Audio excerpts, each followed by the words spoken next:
business transition, also known as the girl It's Just Ali here, my Instagram. If you want to follow, might as well. My name doesn't matter. Today we're going to be talking about the influencer culture. My last video, as you know, was private versus state schools, and the video before that, my first video on YouTube, was problems with the legal system. I'm going to be making lots of videos like this. I'm from London, in case you didn't know my accent. I can't help it. And so basically, let's start the video. As much as I hate that word, it seems to be that lots of people these days want to be influencers, or they tend to want that sort of clout culture, I guess youngsters call it. I'm not very good at slang, but it just seems to be a recurring theme. And as much as I'm active on social media, well, Instagram and YouTube, I guess, and LinkedIn, hello bosses, I do tend to think it's quite important that as much as social networking, which I find I do it for, I find Instagram is more of a creative hub, you can call it, because I do think that that's the way. I do a lot of photo shoots, in case you don't know, part-time modeling. Yeah, I know, but I find lots of photographers on there, and in a way it's a way I do business, as well as have brands that support me and do collabs, as well as perhaps getting paid.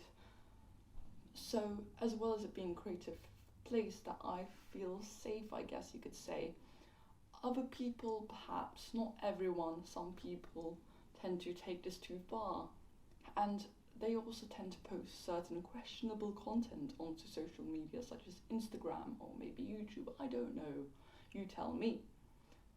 Some of this may be revealing photographs, for instance. I'm wearing a coat, I know it's cold, it's winter, my friend. But yes, they tend to do it for likes, perhaps create a bit of drama to spice it up. But I do think that this can hit you negatively, and in a negative light, it can portray people. I think that that's the problem, essentially. People see these influencers and they want to be like them. So what do they say? They get a salary of, let's say, £200 a week, and they think, okay, well, I'll spend 180 on a pair of shoes because the influencer had it. If not, Balenciaga Triple S shoes, for instance, £700, yikes. But as much as I do love designer brands myself, I wouldn't, makes me squeal in the fact that I would have to spend that much in order to be like someone else, especially if it's not a shoe I actually like, or an item that will, I think, more durability, for instance, is quite important. May I also add, this is my second video today, apologies if my hair or makeup looks the same. I'm working full-time and studying full-time, so I don't have time to record. It's Saturday. But yes, the culture, and I find that is quite important to perhaps raise this awareness. I know lots of people have been making videos like this, such as Louisa Therese, I think. I hope I said her name right. She's also from London, really like her videos. I got inspired by her, just giving her credit, even though I don't know her. But I do think that people tend to do this, especially young people these days. That's the main problem. Young people, perhaps even under the age of 18, such as 16, 15 even, they go on Instagram, post pictures that they may later regret, or may impact their career, or I'm not talking about alcohol or certain things like that. I just mean perhaps things in the sense where they feel pressured to post constantly because you always have to be active, and they want to get brands. Obviously they think it's easy, and this is important because we're in a situation at the moment worldwide that many people are taking advantage of that. They're obviously scamming people with these ambassador, whatever collab, requests. I get like 6 a day myself. I block that, of course. But that's quite an issue, obviously. And people actually do fall for them because you think an item is free, not to go off topic, but then you have to pay like $20 plus for shipping. Sure. And then I guess you could say it's quite damaging to young people, even people who are in their mid-20s, which is, they're young people, but shouldn't have to feel this way. And the fact that they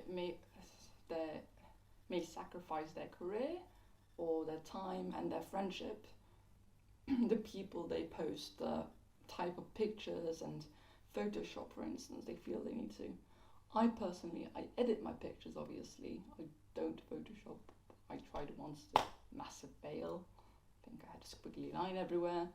But yes, people do feel like they need to do so because lots of others do it, which is fine, it's acceptable. I'm perfectly fine with people who do it. But the fact that some people do it just so that they can fit in with the influencer culture, and that some brands may want to collab because they do that and they look a certain way, or perhaps they want to travel a lot and they just want this lifestyle in general. You see people on private jets, it seems quite achievable, like it never once was, and it seems to be that's the problem in a certain way, which is great. Be your own boss, do this, travel, whatever, it's great. I obviously would never say no if I had the opportunity to do so, but it's not the main thing, and that's not the point of these brand collaborations and stuff. It's more about what you actually like and what you support, and especially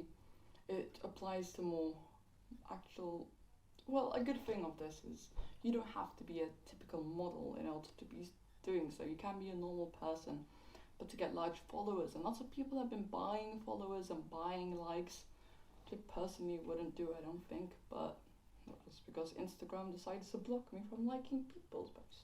But I do think that it's an issue. People feel pressure to do so, and just shouldn't happen. Perhaps the problem, I might need to plan this video better. Slight pause. Is that people just, it's become their lives in the fact that now that it seems to be a career where people can be an influencer as a career, which perhaps isn't respected as much, which I understand businesses may think, oh, it's another influencer, but some people who think they're influencers, for instance, or maybe they are influencers by name, they take advantage of little brands and new brands, which I'm definitely not for.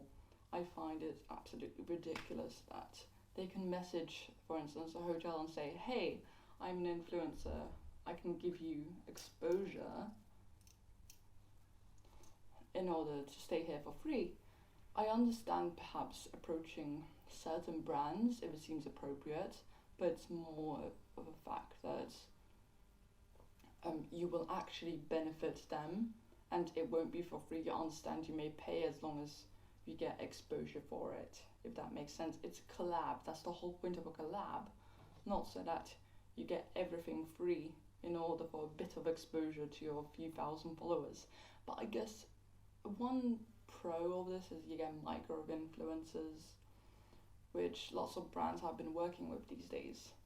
I guess you can call, no, you can't. I've got 2,500 followers on Instagram myself, but some of them are ghost followers even though I have high engagement.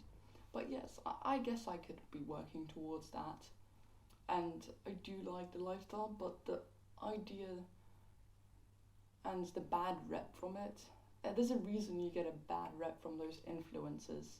I would disagree that they're all superficial, obviously. I've met some influencers myself, some friends who have a huge following. Due to privacy reasons, I'm not going to say their names.